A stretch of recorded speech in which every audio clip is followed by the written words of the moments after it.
Hi, welcome. What a great crowd. Thank you so much for coming out tonight. Thanks for coming to Governing in the Dark, Evidence, Accountability, and the Future of Canadian Science, and braving the weather to come out tonight. I want to say just a quick few things. Thanks to Scott Finley for coming out to Halifax from Ottawa. It's obviously people...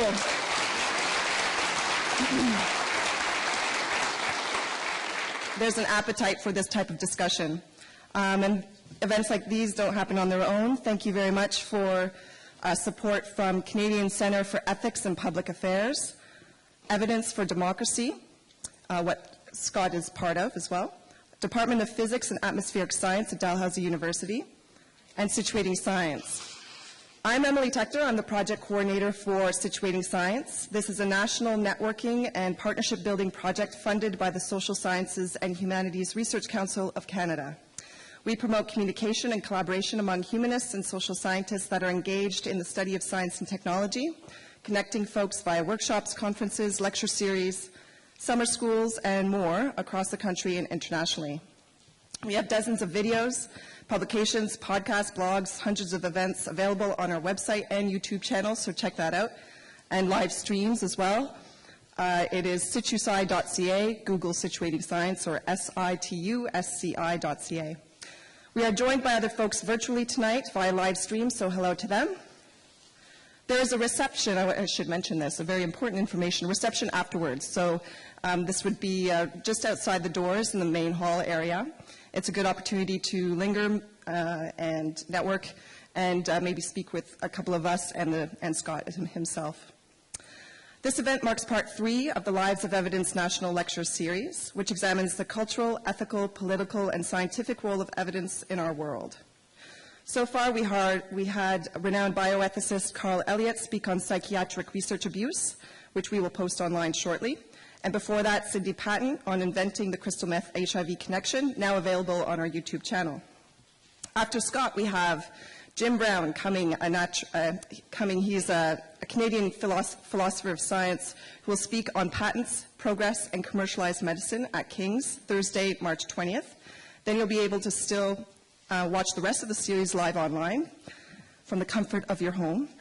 Joel Lexchen, professor in the School of Health Policy and Management at York University, will speak from Western University on the role of evidence in the pharmaceutical industry and clinical trials. That will be Thursday, April 10th. Finally, the Canada Research Chair in Philosophy of Science, Stathis Silas, will speak on the War of Science trend. It's nothing new.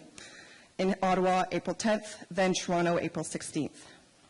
Also of interest, by the way, most of these will be streamed live online, so check out our website for more information on those.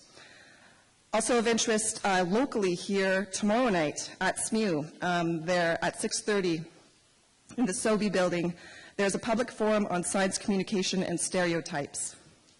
We'll also, for those of you who know of the science and technology studies field, Donna Haraway will be streamed live from Edmonton on March 24th. So see our website and social media for details and updates on all of that. There are feedback forms on your chairs. For a list of upcoming events, just flip those over. Some of the March events only, there's much more, from sponsor organizations. Without further ado, here's Tom Duck, who's been very vocal about the future, or lack thereof, of Canadian science. He is a professor in the Department of Physics and Atmospheric Science, and will quickly introduce our speaker. Thank you.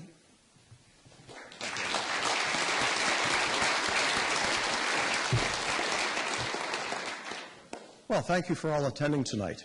It's been a difficult last few years for science. We've seen very, very deep cuts to science programs, the unprecedented muzzling of scientists, and the gutting of science-based legislation. All of these issues exploded onto the national scene with the Death of Evidence March in 2012. Now, I want you to imagine the scene. You have the Grim Reaper leading thousands of lab-coated scientists carrying a coffin up to Parliament Hill. They drop the coffin on Parliament Hill and they mourn the body of evidence. Get it? Okay. All right. The event was a tremendous success in large part because of the humor and the sincerity that people brought to it, and it brought this national attention to the issues. Now, Scott was one of the visionaries behind that event. Since that time, he has become one of the most important voices in Canada regarding science and its role in democracy. He's also one of the founders of the new group, Evidence for Democracy, which I'm sure we'll hear at least a little bit more about tonight.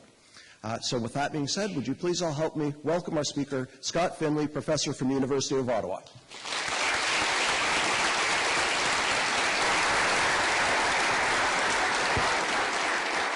Thank you very much, Tom. It's a pleasure to be here to talk about, as the title suggests, governing in the dark, evidence, accountability, and the future of Canadian science. This is an ambitious canvas, and let me be frank right at the outset that I'm not a particularly adept painter, so you'll have to be content with a couple of amateurish daubs.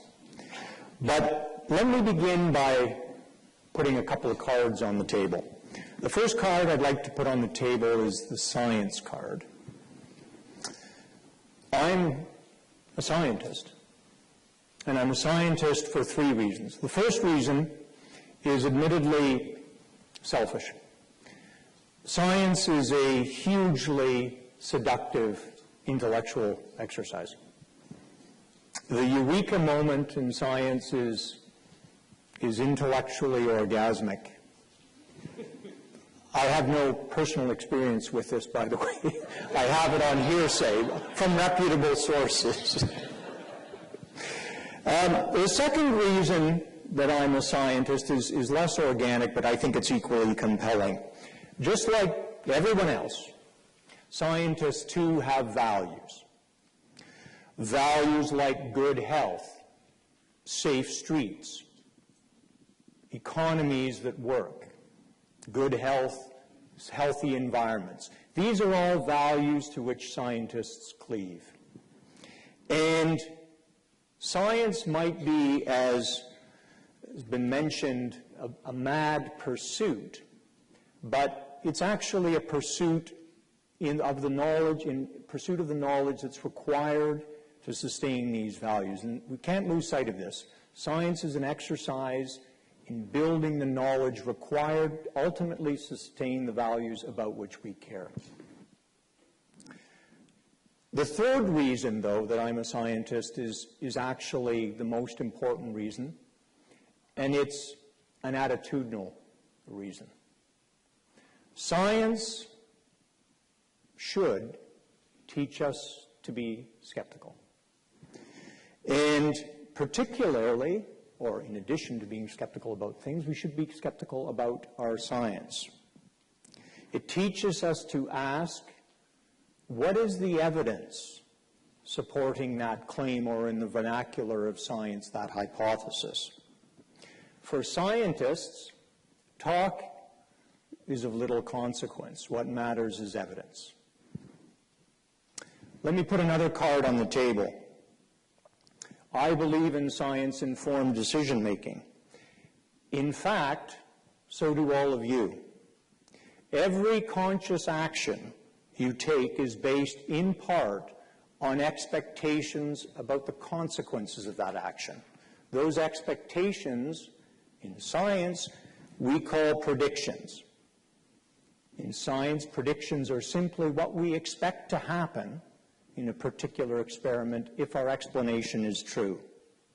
For example, suppose I get up in the middle of the night to use the washroom, and unfortunately, as I age, an increasingly common occurrence, and I flick the light switch, and nothing happens. Being a scientist, I'm pondering the inscrutable workings of nature and wondering why it is that the light doesn't turn on. One hypothesis is that the light bulb's burnt out, so I can do an experiment. I can simply take a new bulb, screw it in, flick the switch, and if my hypothesis is correct, the prediction is the bulb will light. All of you, I am sure, have done this sort of experiment dozens of times. So all of you are scientists. Science really is kind of bred in the bone. Thomas Henry Huxley, some of you remember, Darwin's bulldog, 150 years ago, said that there's nothing exalted about the scientific method. It's merely the normal working of the human mind. So we are all practicing scientists, whether we recognize it or not. And that is important. Let me put a third card on the table. I believe very strongly in the goal of peace, order, and good government enshrined in Canada's Constitution, and I believe that it depends critically on governments collecting, gathering evidence, carefully examining it, and using it appropriately in decision-making. Laws, regulations, and policies are attempts to manage human behavior for the public good in precisely the same way that clinical interventions, therapies, if you will, are attempts to manage disease for the well-being of the patient. Clinical treatments, the success of those clinical treatments are based on the accuracy of the cause, what we call the causal hypothesis, the diagnosis, if you will. If we have misdiagnosed the problem, the treatment will fail. And so it is with policies and laws. All such instruments, as I've said, are simply attempts to try and manage human behavior, and they depend, the success of those depend on the appropriate and accurate characterization of the underlying causal explanations. I might believe, for example, that the reason that people commit drug-related crimes, in part, is because the existing punishments are insufficiently severe to deter them from so doing. If this hypothesis is correct, then introducing increasingly stringent or more stringent punishments should have the desired effect. However, if it's not correct, it won't. So if laws and policies are fundamentally based on what scientists refer to as causal hypotheses, there's actually two reasons or two questions that should spring immediately to mind. First, what's the evidence that these causal explanations are in fact true? The second is, if in fact the success of those policies, regulations, and laws depends on them being true, shouldn't we give some thought to the possibility that we've got it wrong? Because, as Lord Bolingbroke observed, truth may have a narrow compass, but error is profound. Let me put another card on the table. Thomas Jefferson believed that democracy depended critically on an informed populace. So do I. Jefferson was right in 1776. He's even arguably more right today. Uninformed opinion is, in the words of Harlan Ellison, the scourge of democracy. Even in these trying times of a pervasive and corrosive sense of entitlement, I believe that nobody is entitled to be ignorant. There is a political mindset dating back to Disraeli that politicians shouldn't retract They shouldn't recant, they shouldn't apologize, they shouldn't explain. Now, science doesn't have much to say about apologies, but the notion that one should not explain from a science perspective is nonsense. In fact, it should be nonsense for everyone. Democracy is rooted in the twin principles of accountability and transparency. I would argue that both demand that government decisions and their justifications be made explicit. Being made explicit means bringing forward the evidence to support those decisions, evidence that the actions that are taken by government are likely to achieve the required objectives or the desired objectives, or at least unlikely to have unintended or surprising consequences. Canadians may disagree on what goals or objectives are desirable, but informed public opinion demands that all the evidence, however unpalatable, be brought forward in unfiltered form, carefully evaluated, and publicly debated.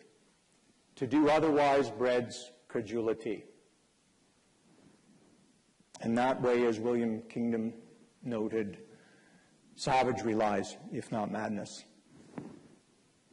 And here finally we come to my central thesis. To repudiate evidence-informed decision-making is to govern in the dark.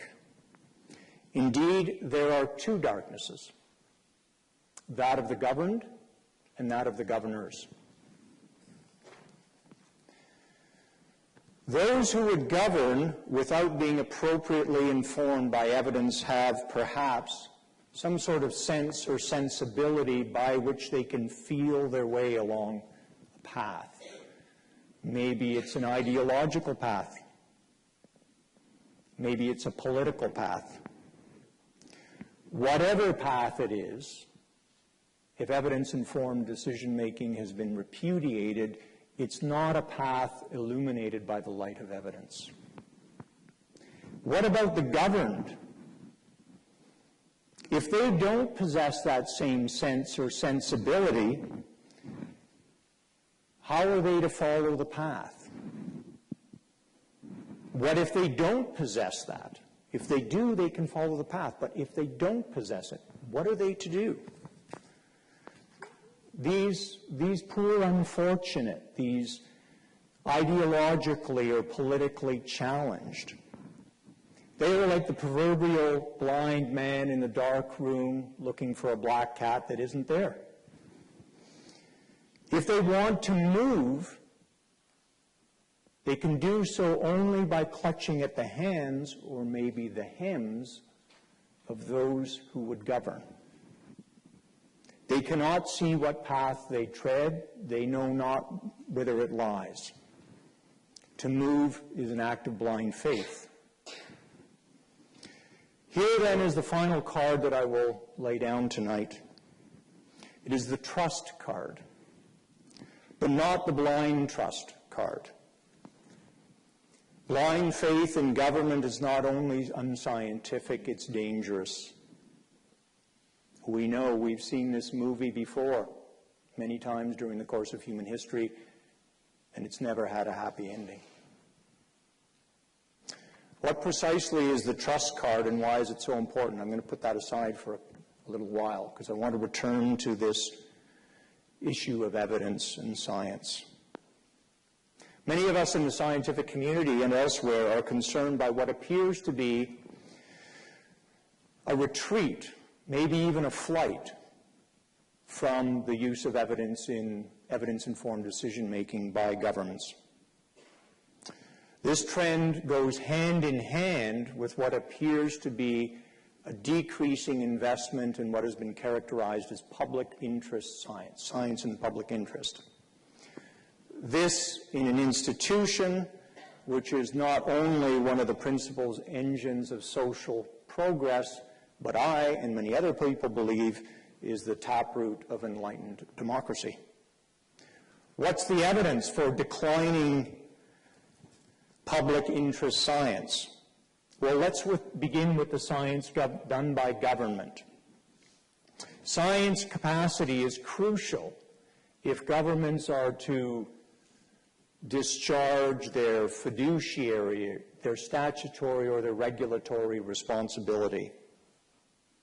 All of this depends on scientific information. Those responsibilities include such things as environmental protection, the protection of individual rights and freedoms, the construction and maintenance of transportation infrastructure, protection of public health, the provisioning of effective social services, to name just a few. Yet the public interest science capacity of the federal government is being eroded. This has taken the form of a long list of science-related institutions and programs that have been cut, shuttered, or terminated, including the position of the National Science Advisor, the demise of the long-form census, the Contaminants and Marine Toxicology Program, the Experimental Lakes Area, the Roundtable on the Environment and Economy, and the list goes on, and I don't want to belabor the point. Moreover, recent data from Statistics Canada suggests that in fiscal 2012-2013, for the fourth year in a row, federal science and technology funding has declined, with most science-based departments and agencies experiencing cuts. Federal intramural research and development spending continues to fall, dropping 3% in fiscal year 2013-2014, contributing to an 11.9% decline over the last 4 years. Recent estimates suggest that over the past 5 years, more than 2,000 science positions have been lost from the federal government, and more are expected as the Minister of Finance attempts to balance the federal budget for 2015. Of course, the federal government is highly committed to balancing the budget, and this is a laudable objective. I think everybody can agree that that's something worthwhile. And because it's committed to balancing the budget, one might expect that intramural science programs, just like everybody else, will experience some cuts. The question is, at what price? Despite a markedly less rosy economic situation south of the border, and by the way, an astronomical federal debt, Mr. Obama's 2014 budget plan included a 9.2% increase in federal non-defense research and development spending. These increases reflected Mr. Obama's view that economic exigencies notwithstanding, investment in federal government scientific research is crucial to the welfare of Americans. Well, if it's so important, why not let business do it? Simple. Corporate science serves the interest of the corporation. Even the most zealous proponents of Adam Smith's invisible hand, even they understand that corporate interests and the interests of the public need not align. Corporation has no fiduciary responsibility to look after the public interest. Why not let academics do it? There's a lot of academic scientists out there. You'd think they'd jump at the chance. Well, we have to understand the difference between academic science and government science. Academic science, its responsibility is knowledge generation.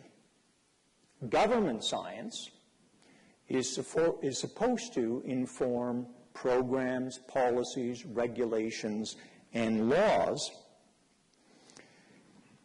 that are, one hope, intelligently designed to sustain and maintain Canadian values. And if you're going to have that type of science, this relies heavily on systematic, long-term monitoring and surveillance, often in partnership with provincial, territorial, First Nation governments. Only governments have the infrastructure to do this, and indeed the fiduciary responsibility. This is why this type of science cannot be outsourced to, on the one hand, the business community, or on the other hand, academia. It's not just me that believes this. In a recent Environics poll, 73% of respondents consider the top priority of government science to be science in the public interest, including protecting public health, the environment, and safety.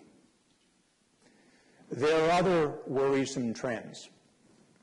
Since 2006, there has been an ongoing shift in the resources associated, on the one hand, to basic or curiosity-driven research, and on the other hand, to business-related research. Between 2007, 2008, and 2013, 2014, funding for the three major scientific research councils has fallen by an average of about 6% in inflation-adjusted dollars. For example, since 2008, annual unfettered research funding at the Natural Sciences and Engineering Research Council has declined from $389 million to $321 million in 2010 dollars. So this is an example of where the emphasis seems to have shifted from, on the one hand, basic curiosity-driven research to research that is designed to support the private sector.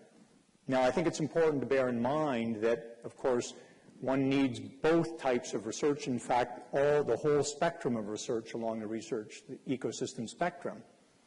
But the issue is, what is the appropriate balance?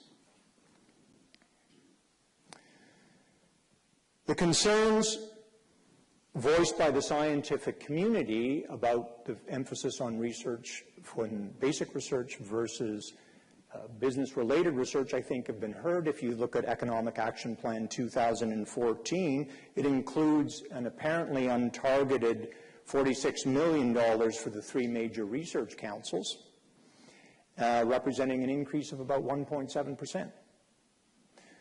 So it's entirely possible that the federal government has heard these concerns of scientists about perhaps trying to restore some of the balance between, on the one hand, basic or curiosity-driven research, and on the other hand, research that's designed to serve the interests of business.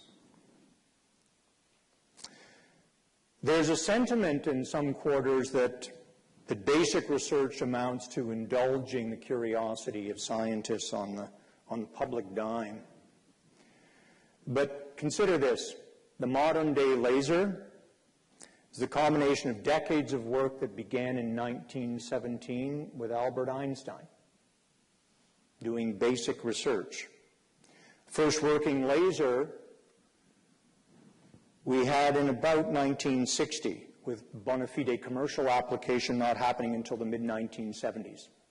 So from basic research to commercial technology, we're looking at, in this case, a span of over 50 years. The laser is one of a host of commercial technologies that, their diversity notwithstanding, they have two things in common. First of all, their origins as basic research. And secondly, they were a long time in gestation. And this time component is very important. Science is a rather tortuous and convoluted path that winds its way with many switchbacks and feedbacks from the wellspring of basic research to a whole bunch of outflows, including technological innovation. And the critical point is, along these paths, things move slowly. Markets, on the other hand, operate on much shorter timescales, as the fates of RIM and Nortel attest. So companies can go from darlings to dog in the case over the course of a couple of years. And this difference in timescales is important. The market clock ticks fast. The clock of science ticks slowly. So that the only science that's worth doing is that is of commercial value, and it must be delivered apace with the ticking of the business clock, then the result is 100% predictable. Investment will only be at the end of the research path. And the problem with that, of course, is that if you think of this tangled set of paths from the wellspring of basic science to the outflow, if all the focus is put on the outflow, you might get a temporary increase in productivity, technological innovation, but your pipeline dries up.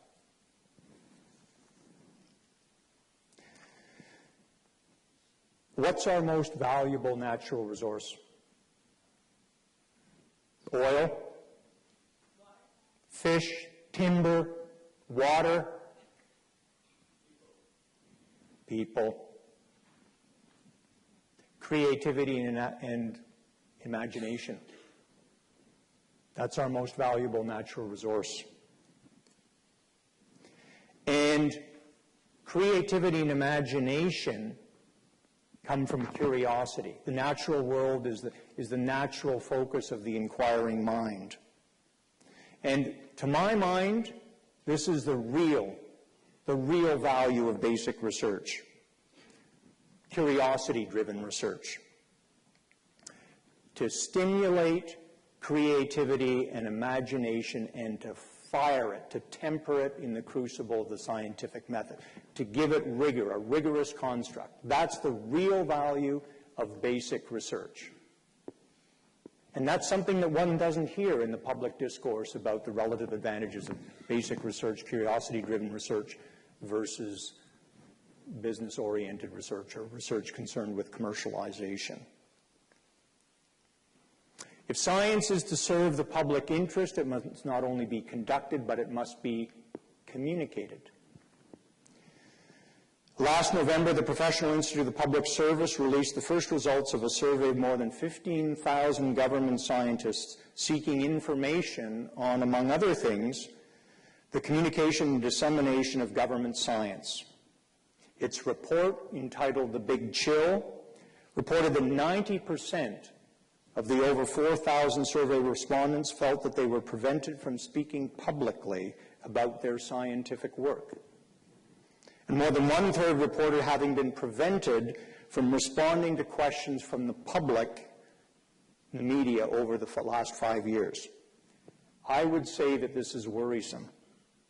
More worrisome still is the fact that fully one quarter of respondents apparently have been asked directly to exclude or alter information for non-scientific reasons. Almost half know of instances where their institutions suppressed scientific information. 71% of respondents believe political interference has compromised Canada's ability to develop evidence-based programs and policies. The PITSI survey adds to the growing pile of anecdotal reports of political interference in the communication of public interest science, ranging from restricted access of journalists to scientists to communication policies that constrain the flow of scientific information, not only between federal government scientists and the public, but among scientists themselves. Concerns have been raised by a wide range of institutions, ranging from the Canadian Association of University Teachers, the Canadian Science Writers Association, the Royal Society of Canada, and recently the University of Victoria's Environmental Law Clinic successfully petitioned Information Commissioner Suzanne Legault to investigate the legality of the government's communications policies. Now, a compelling case, I think, at least at times, can be made that federal government scientists should not be commenting publicly on government policy. And let's face it, there may well be circumstances under which the disclosure, the full and open disclosure of scientific information, may not actually be in the public interest. But a government that's committed to inform public debate should not discourage its scientists from communicating and disseminating their science unless there is an overwhelmingly compelling reason for doing so. The consequences of impeded scientific communication are far-reaching. Science is an intellectual crucible that depends both on the freemasonry of and unfettered communication among government, industry, academe, and NGO scientists. Impede this communication, and you've got a problem. I think this problem was best summed up by my colleague, Dr. Jeff Hutchings, who noted that if you impede the communication of science, you impede science itself. I can't say it any better than Jeff did. My second claim is that we are experiencing what I've referred to as a retreat or a flight from evidence-based decision-making.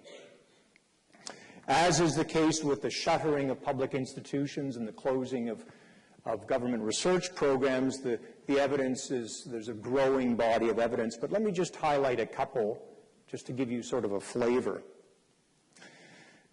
In Canada, supervised drug injection requires an exemption from the prohibition of possession and trafficking of controlled substances under the Controlled Drugs and Substances Act.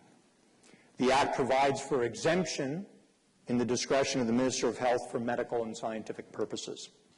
So as some of you may know, in 2008, one such facility, Insight, located in Vancouver's downtown east side, applied for a new exemption. The minister at the time indicated that he would deny the application. In an effort to keep Insight open, a case was brought before the BC trial court arguing the application of several sections of the Act violated charter rights of Insight clients. The trial judge granted the exception, and it was permitted to continue to operate. The Attorney General was unhappy with the decision and sought an appeal. The appeal was dismissed. The case eventually wended its way right up to the Supreme Court of Canada, which upheld the decision of the original trial court. On what basis did the federal government want Insight closed? Well, part of the argument was that harm reduction sites and similar initiatives are not only harmful to human health, but they actually prolong addiction. This claim was dismissed by the trial judge, it was dismissed by the appellate court, and it was dismissed by the Supreme Court. In fact, in the Supreme Court decision, they wrote, "Insight saves lives. Its benefits have been proven.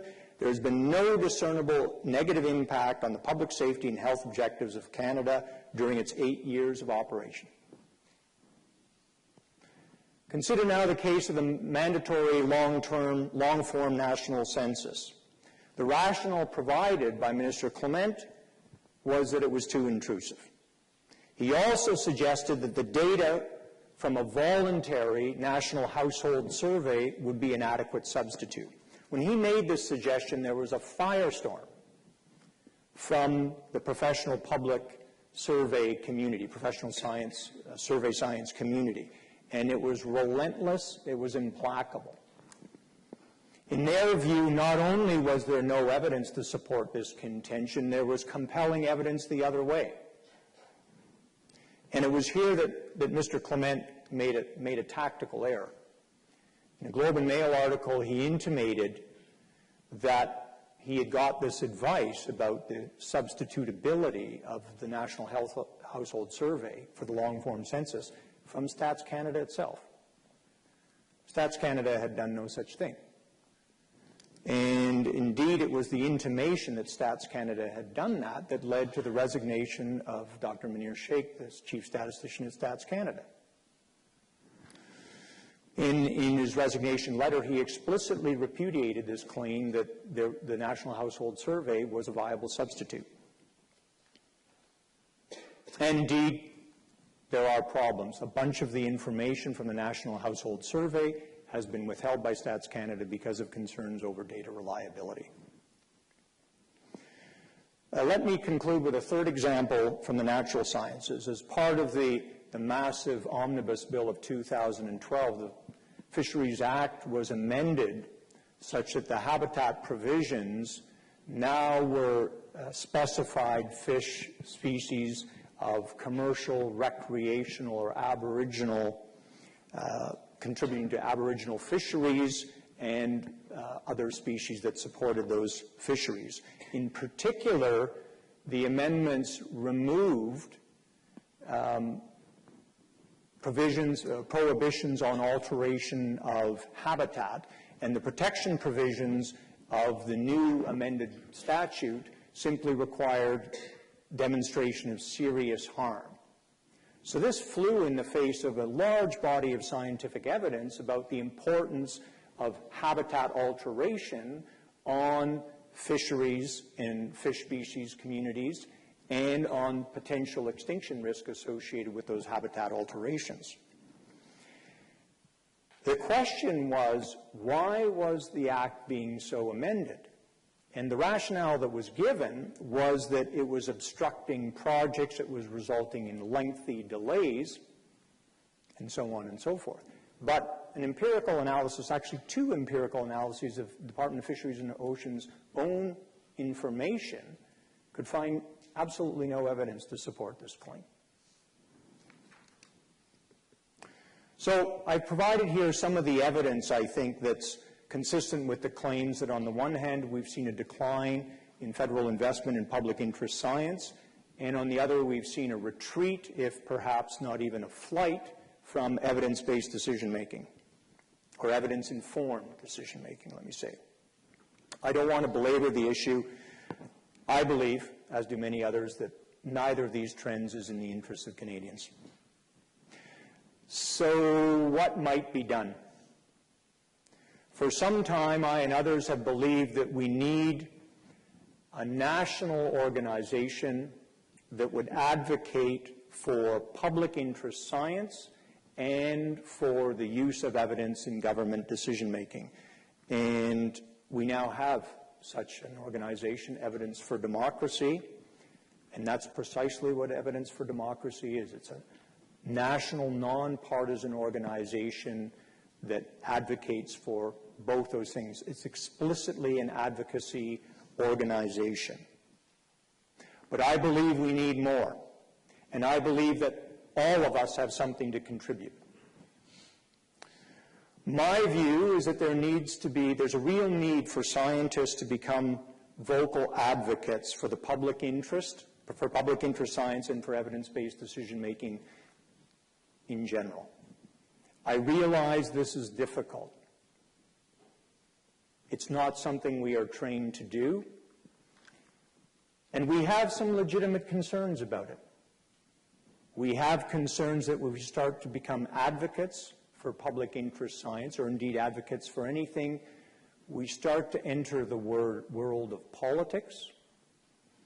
And if we enter the world of politics, somehow we lose credibility, our scientific objectivity, if indeed there is any such thing, starts to be compromised. I can assure you that once you start to become an advocate for anything, it becomes political. But it need not become partisan, and that's a crucial difference. Nor do I believe that you have to sacrifice, as a scientist, the principles as scientists that we cleave to. I believe that one can do both those things and perhaps even do them effectively.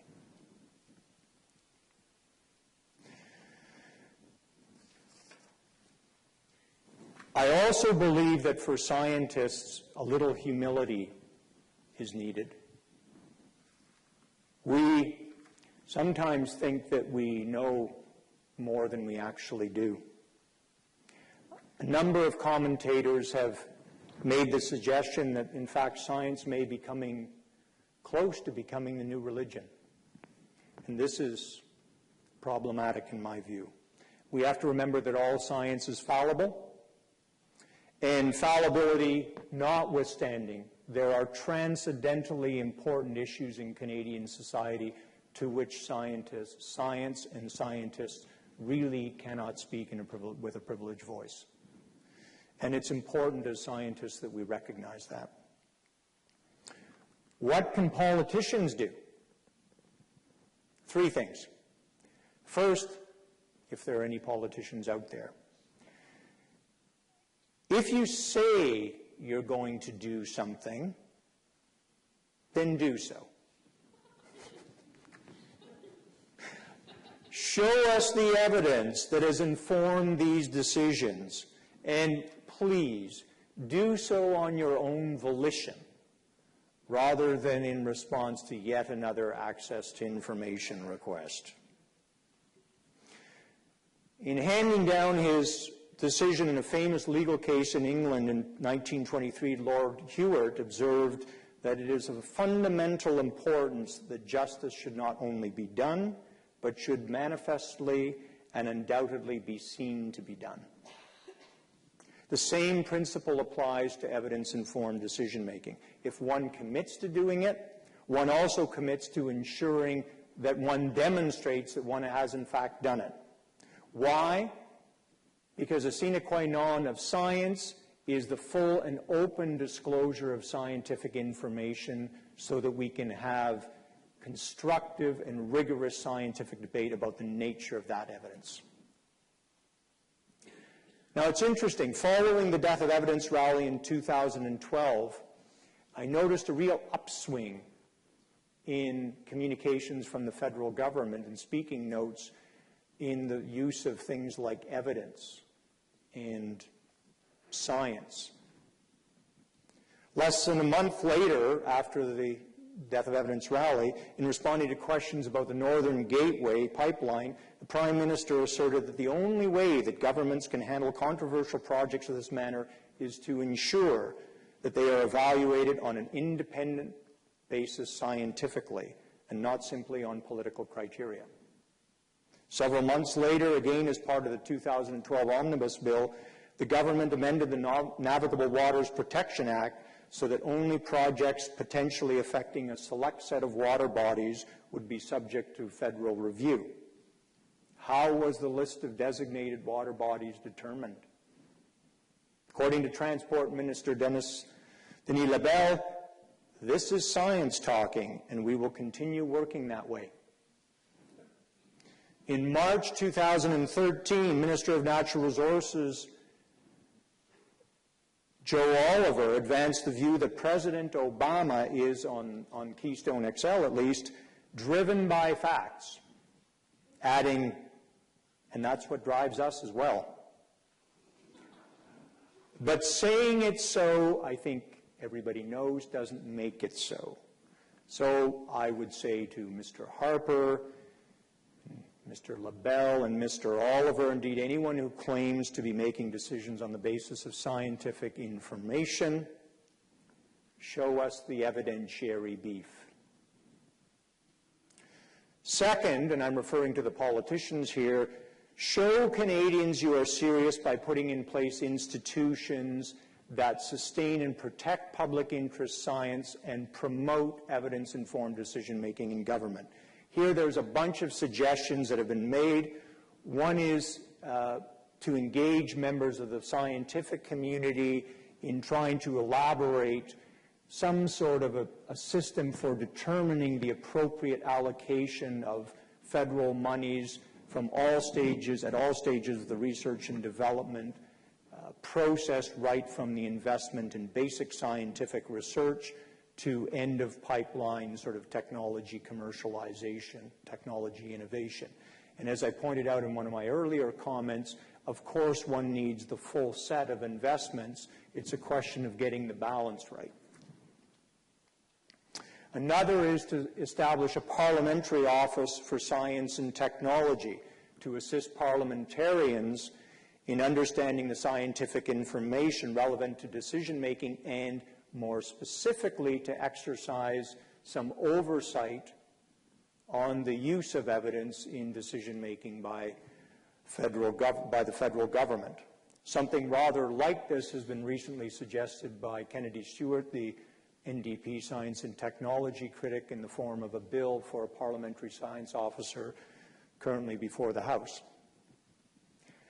Still another suggestion has been the establishment of an independent science audit or report card that would provide regular progress to Canadians on the state of and the consequences, the impact of the investment of federal dollars in science and technology, both in the public sphere, public interest science, and in business-related science.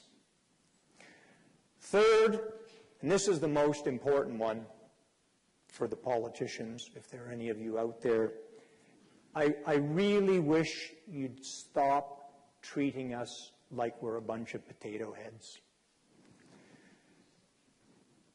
The other morning, I don't know how many of you listened to The Current, but the other morning I was listening to Anna Maria Tremonti interviewing Pierre Poilievre on the Fair Elections Act. Did anybody hear that interview? It was a very interesting interview.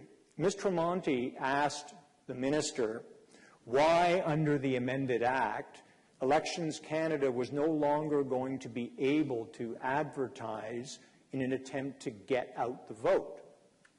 And Mr. Poilievre's response was, well, despite the efforts of Elections Canada, voter participation in elections continues to drop. And there was a pause, and Ms. Tremonti asked, well, are you saying that because of the actions of Elections Canada, that's the reason why voters aren't turning out? And the minister said, you know, of course not. That's not what I'm saying. And in a follow-up clarification email to the Post Media, he said, I'm not arguing that Elections Canada advertising drives turnout down. Rather, it fails to drive turnout up because it does not address the practical obstacles that prevent many from voting. So everybody here knows, of course, it's entirely possible that but for the activities and the efforts of Elections Canada, voter turnout would be even more abysmal than it is. It's entirely possible, in which case Elections Canada's efforts are having an impact. Moreover, the fact of the decline doesn't allow one to say anything about the reasons for the decline. Perhaps, just perhaps, I'm just throwing that out there, maybe the reason that people don't show up to vote is because they feel, I don't know, disconnected or disenfranchised from the political process. Maybe it's got nothing to do with them not knowing where to cast their ballot or how to do it or when to do it. I mean, we do live in the information age, after all, so it just seems a little unlikely that that's the reason that voter turnout is continuing to plummet. This sort of argument, which I hear all the time, just infuriates me, and it infuriates me for quite simply. It seems to me that there's two explanations for that. On the one hand, it's possible that those that give these types of arguments don't actually see that they're only superficially plausible, or they have these logical flaws that you could drive a truck through. Maybe they don't actually see those things. But the other possibility is that they do see it, but they think that we don't. And frankly, I'm not sure either of those is very reassuring. So what can the public do? I've talked about the scientists, I've talked about the politicians, let's talk about the public. I think there's three things the public can do. The first one is become one of us. I mean, not by vocation, but by attitude. Embrace your inner scientist. Become skeptical. Remember that there's a difference between superficial plausibility and truth. There's a big difference. Remember things like absence of evidence is not the same as evidence of absence. Those are two fundamentally different things. But it has this veneer, this Angstrom thick veneer of superficial plausibility, which we're smart enough to understand, to dig through. Second, if economic action turns your crank, think carefully about the economics of evidence. Remember that it's your tax dollars that are invested in programs and policies designed to achieve some objective. And often, that's a lot of money. Now, if you entertain the possibility that we could actually have it wrong, the first thing that we can ask and should ask is, well, what's the evidence that this particular policy or program will actually achieve the objective? You can think of it as a form of insurance. We all buy insurance, life insurance, car insurance. It's a relatively small investment to save ourselves potentially huge amounts of money further down. We invest a little bit in the gathering and the evaluation and the dissemination of evidence, and it may actually be well worth it economically, just for precisely the same reason that everyone in this room, I'm sure, purchases insurance. Finally, take ownership in the public interest. Remember science in the public interest. Take ownership of science in the public interest. Remember that it's your interest. Remember that it's your values. It's your values that public interest science is supposed to sustain or maintain or enhance. Think about the sort of science that's needed not only to sustain your values, but the values of your children and of those who will come later. And make sure that these views are known to those who make decisions about the fate of our public science institutions. What's the future of Canadian public interest science? That's the title of my talk, and let me say, frankly, I think I may have got you here on a bit of false advertising, because I actually don't know what the future is. But I do know two things. The first one is that the fate of public interest science in this country and anywhere else is inextricably related to the fate of democracy. Those two are inextricably linked. And the second one is that I know that the fate of public interest science will not depend on the activities of professional scientists, nor will it depend on the efforts of politicians. It will depend on the efforts of that interesting beast, that interesting person that everybody talks about, but nobody, as far as I know, has ever yet encountered: average Canadians. Thank you.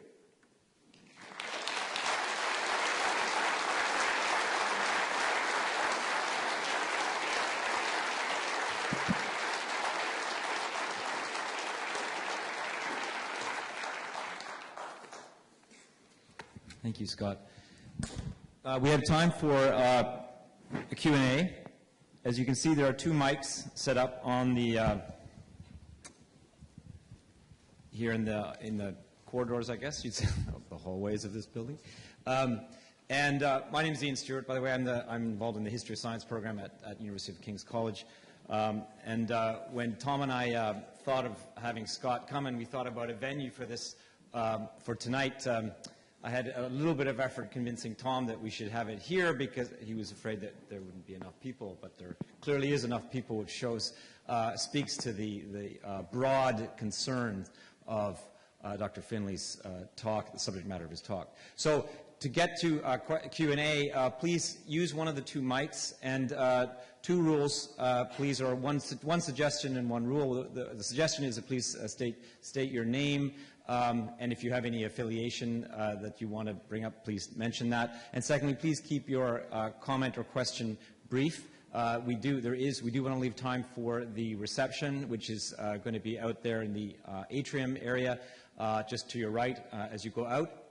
But we do have about between 15 and 20 minutes, depending on how things go. So please keep your questions short in the interest of good polity of a public event such as this one.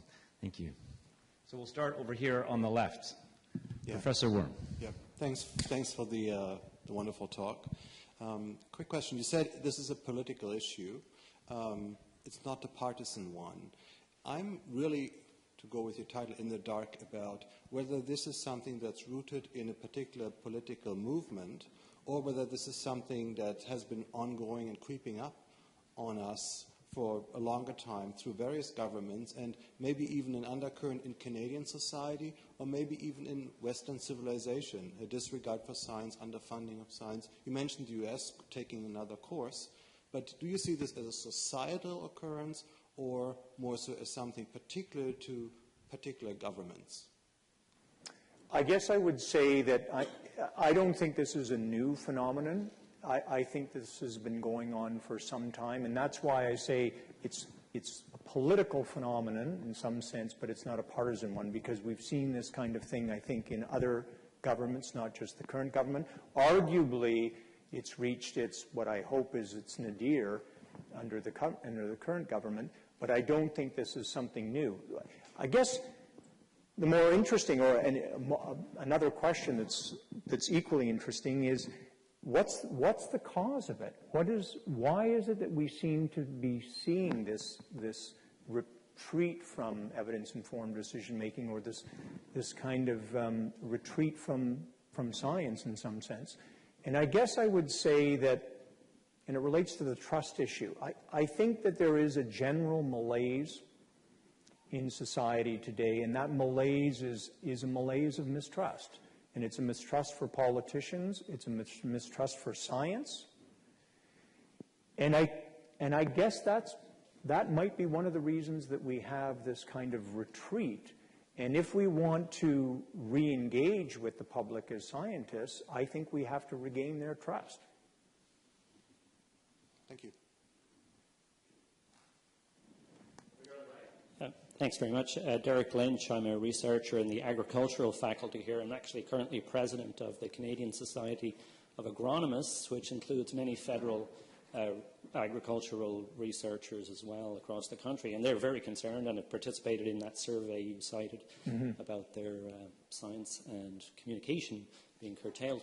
I kept picking up on one term you kept using, in the public interest. What if ideologically the issue is not about science-based decision-making per se, but it's about the concept of public interest? And fundamentally, one is up against an argument, a political argument, that there is such a thing as the public interest, or in the words of Maggie Thatcher, that there is such a thing as society. And maybe fundamentally, and I would just suggest to you in future presentations, you may want to consider not necessarily conflating science-based decision-making with public interest, because I think there's two pillars to the debate, really, as to whether there is public interest. And science-based decision-making, there may be in the private interest, but not necessarily in the public interest. One has to.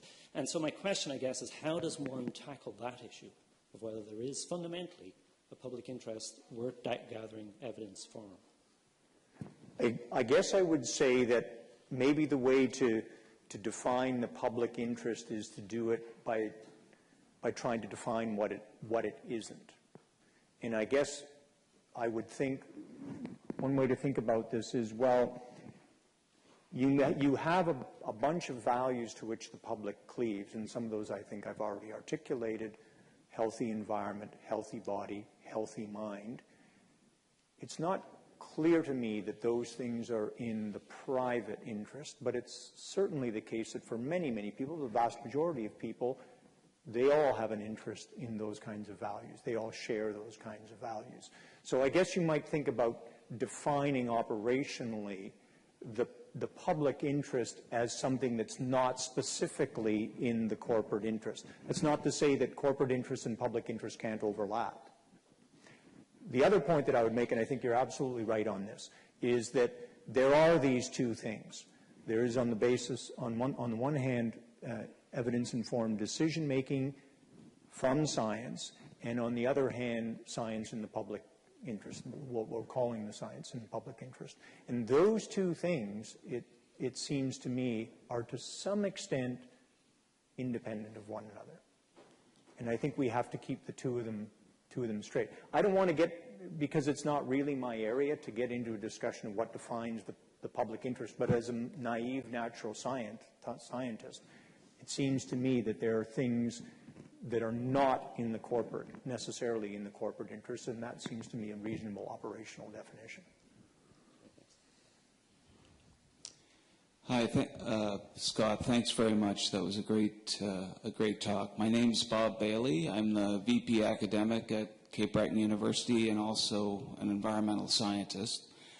I guess I wanted to hear a little bit more about advocacy among scientists. I share your trepidation about advocacy as a scientist. Not so much in the context of pushing for evidence-based decision-making, which I think we can all stand behind. I think it gets tricky when, or at least for me, I define my role as an environmental scientist in the public interest as saying, if you do this, here's my best guess as to what the consequences of doing that are, whether it's building Keystone or building this mine or whatever. And then I consider it society and then inevitably politics, which gets into what choice is made about what's done, as opposed to taking on an advocacy role about what I think should be done and using my scientist mantle to give me some sort of credibility in that advocacy. Can you maybe talk a little bit about that? I think this is a very important point, and it's a point that I think that lots and lots of scientists struggle with. I want to be clear.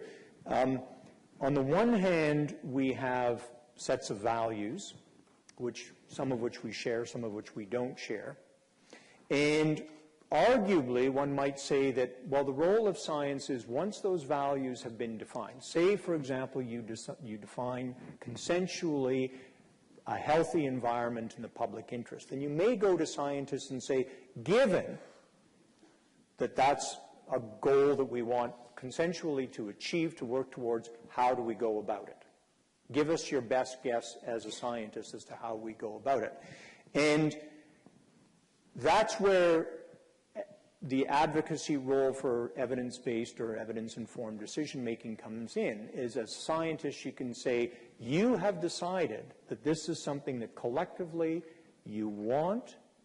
It's my job now to gather the evidence, to assess the evidence, and give my estimation of the best way to get there. And that way, if you do it that way, then you're not going to be getting into the situation whereby you're trying to make a scientific case for what is fundamentally a value issue. And when we think about, at least when I naively think about partisan politics, I tend to think about parties having different sets of values to which they cleave. And that's not, in my view, the kind of thing that scientists necessarily have something that's they're not particularly well suited, or they're better suited than anybody else to give an opinion on that. But when it comes to the issue of actually being able to give a professional opinion on, given that this is the value, how do we get there? That's where the role of science is.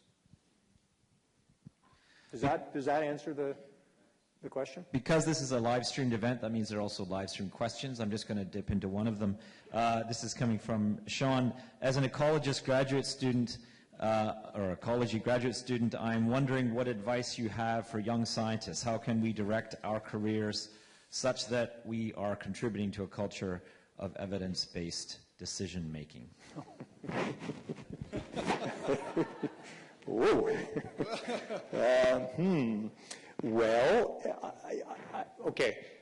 I guess one of the limitations that I really have as a scientist operating in this kind of environment is I was trained as a scientist. You know, I like to think, maybe I delude myself, that in the areas that I know something about, I'm a reasonably good scientist. But when you start to move into a political environment and an advocacy environment, there's a whole bunch of skills, aptitudes, capacities, attitudes that one needs to operate effectively, and don't get me wrong, I'm not implying that I'm operating effectively at all, but I've come to realize that there's a whole set of skills and attitudes and capacities that one needs that your normal scientific training, your conventional scientific training doesn't give you. And to the extent that I've learned them at all, and I'm not sure about that, I've had to do it on the seat of my pants, and I guess my advice to somebody who's coming up through science ranks who wants to use his or her training as a scientist to advocate for evidence-informed decision-making, my advice would be to develop those kinds of skills, capacities, and attitudes in particular that are going to make you more effective in that kind of environment. And my experience is that that's not part of the usual science training.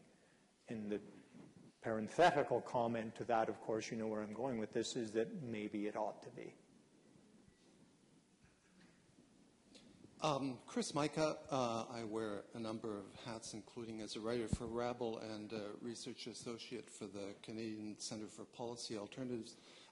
Scott, I wanted to, you've been talking about the death of science-based decision-making and muzzling of scientists, things that are alarming enough in and of themselves. I wanted to add one further layer to this that touches on something we were talking about earlier today. Just 10 days ago, Robert Bruhl, who is an environmental sociologist at Drexel University in the United States, published a rather major study in a journal called Climate Science, in which he looks at the funding for the climate change denial movement. And he was able, just in the time period between 2007 and 2010, document $558 million, over $500 million of funding from organizations like Exxon Mobil, the Koch Brothers Foundations, and so forth, to a whole spectrum of different organizations. So what do we make? Now, we've always had people who denied the reality of the Holocaust or didn't believe in evolution. But in my view, this is something of a wholly different order of magnitude, a massively corporate-funded campaign whose purpose is to confuse people, to create disinformation about a vital topic. And we've seen both some of that funding cross the Canadian border to fund organizations like Ethical Oil and the Fraser Institute, and some of that bogus science used in Canadian context. What do we do to combat that kind of influence that is actively seeking to undermine even the evidence that is not being suppressed? I guess what I would say is I actually have a lot of faith in the public's intelligence. And my view, and you probably got this from my talk, is that I very, very firmly believe that if we can up the level of what I would call constructive skepticism, a constructively skeptical attitude in the public, then the public will start to be able, by virtue of that attitude, start to be able to see some of these things, to parse some of these types of arguments. And as we raise that level, the level of discourse goes up. So the kinds of things that used to work in the past will no longer work, because the public will say, forget it. You're not convincing me by that type of pathetic argument that you tried to convince me with about 5 years ago. And I guess my feeling is, yeah, corporate interests or anybody else's interests are going to invest money in doing science. We've seen this in the biopharm industry, for example. But if we can at least raise the level of skepticism in the public, maybe we can start to actually to make head or tail of those arguments. That's the only thing that I can think of. I don't happen to have a very deep pocket that I can compete with the oil industry. Not that I would ever even want to, actually. Thanks. I think we have time for one more question or two very quick questions or comments. Hi, I'm Matt McLeod. I'm the Vice President of the PIPS research group that represents federal researchers. And first off, I'd like to thank you for raising these issues on behalf of those of us who can't always speak freely ourselves. My question is actually sort of along the same theme as the previous questioner, though, that I've been reading some articles about universities and where it's more the corporate money that is funding research but not allowing those researchers to speak about their findings and, keeping it very focused or limited to that one corporation. I'm wondering if Evidence for Democracy is looking into those sorts of issues as well in terms of restrictions on academic researchers sharing their findings. This is an important issue. I can say that at the present we're not, primarily because we got our hands full with other things. I think this, the corporatization of academe is an issue that's been of concern to lots of people for, probably more than a decade. And by corporatization, I don't just mean, the corporate investment in academic research, but also kind of the corporate business model for academic institutions. This is a long-winded way of evading the question, which is basically, I would like to be able to do that, but we just don't have the resources to do it at the present time.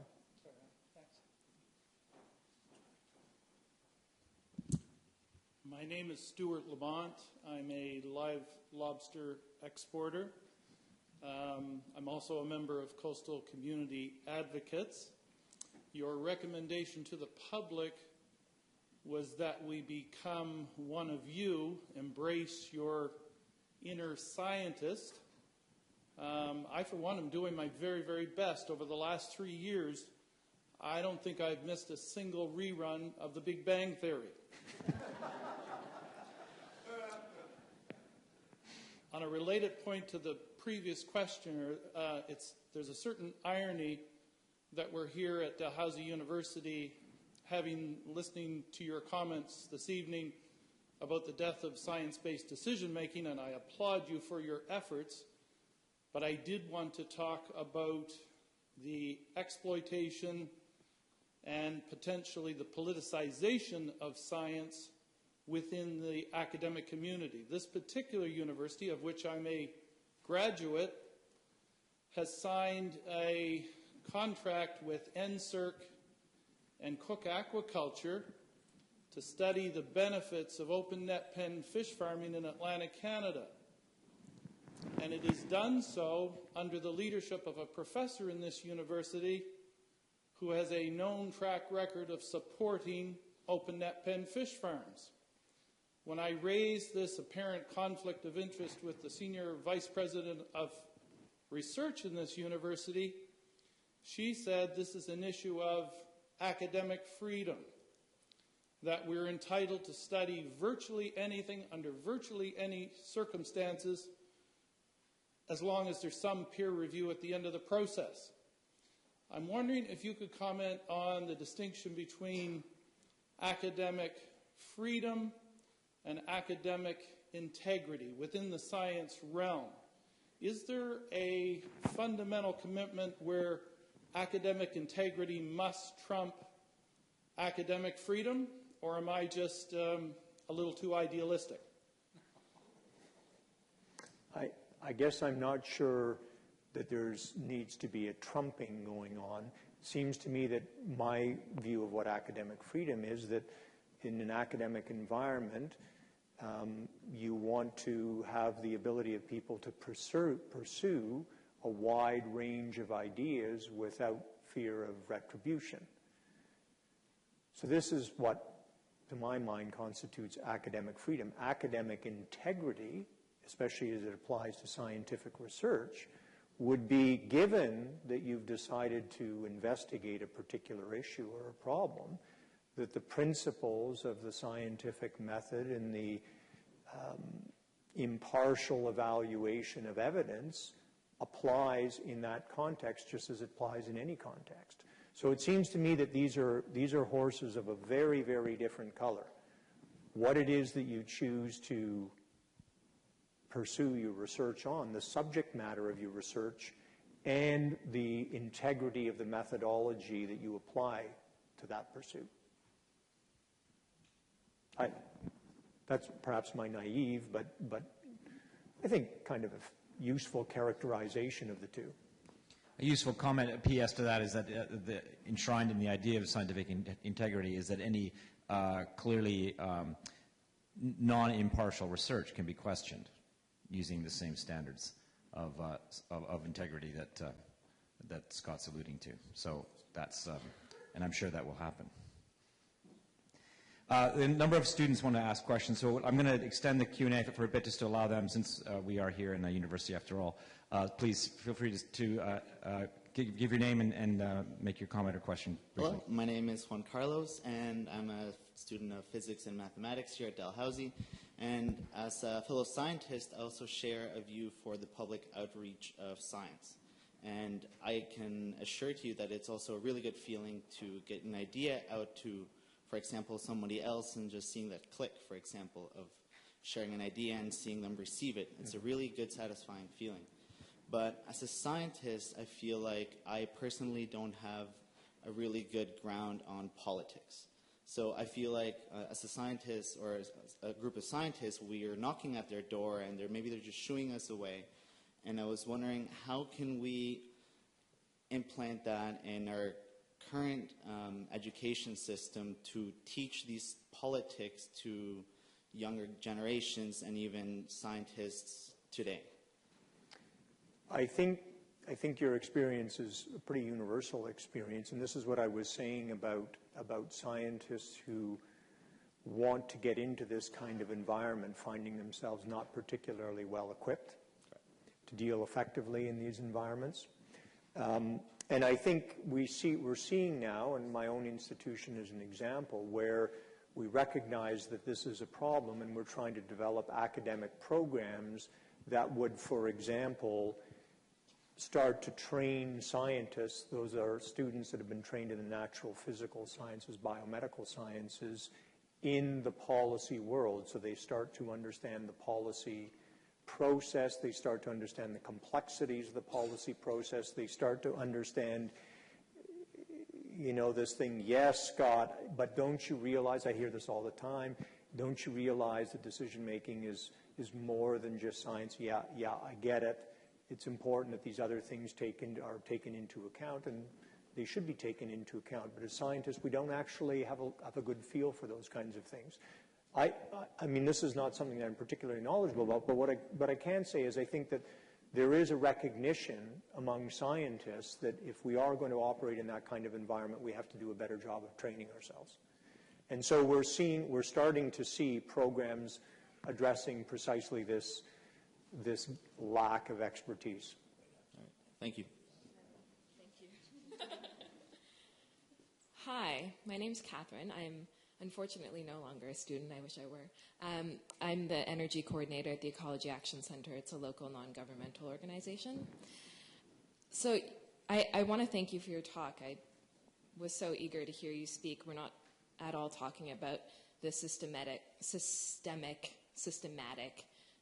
dismantling of our scientific capacity in this country. During your talk, you speculated that either governors don't see the logical fallacies and gaps in their reasoning, or somehow think we won't see them. And I agree with you that neither of those is a very comforting possibility. But I would suggest a third possibility, and that is that governors do see those logical fallacies and gaps, are well aware that we can see them, but are confident that even if we do see them, we won't affect their ability to act or question their authority.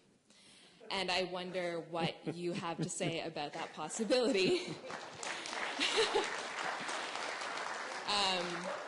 And this kind of strange interplay of like hubris and apathy. It is a logical possibility, Yeah. but I must say that I was reluctant to even contemplate it, because if the first two are chilling enough, the third one is even more chilling. Yeah, it's a logical possibility. I just hope that's not the case. It might be a forlorn hope, but okay. You hope not. Well, I mean, if that is in fact the case, then we have really seen this movie before. Mm-hmm. Yeah. I mean, I hope we're not there. Yeah.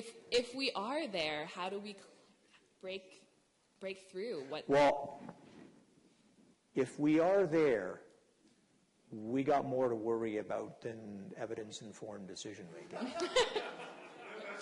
In which case, you don't want to be listening to me. Yeah, I prefer not to contemplate that option at this stage. Thank you. One final question, please, on the left there. Student question. Hello, my name is Clarice. I'm a student at King's. And I'm basically just wondering, in light of all of the dismantling of institutions, and I kind of have in mind like the library closures of the DFO and places, the closure of venues for scientific communication and debate. I'm wondering if things were to get better, let's say maybe in 2015, and we have a sudden policy change by the government, to what extent do you think that the shutdown of those institutions will make it really, really difficult for a renewal of the same kind of, like how hard would it be, even if we change tomorrow, to bring back those, to sort of restore those things that have been lost or damaged? I think this is a big problem. You know, once you shut something down, once you terminate something, you lose a bunch of things. If you eliminate the archives of information, and by the way, we've seen this movie before, you eliminate archives of information, then you have no baseline. You got to start afresh. If you dismantle scientific institutions, it's not just the bricks and mortar, it's the people.